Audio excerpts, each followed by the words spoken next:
5 decades, 20 tahun already, 5 decades journey in the visual art has been nothing short of inspiring, constantly pushing the boundary of creativity and imagination.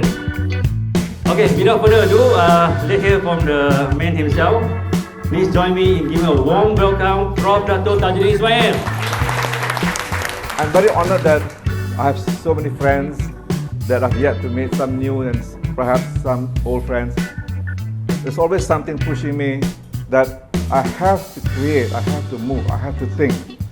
So painting is a way of thinking really, a way of pushing the boundaries of my thought and my ideas. So I want you to enjoy the work as much as I've enjoyed making this work. And again, thank you for being here. Thank you for coming. Thank you, Thank you, Prof.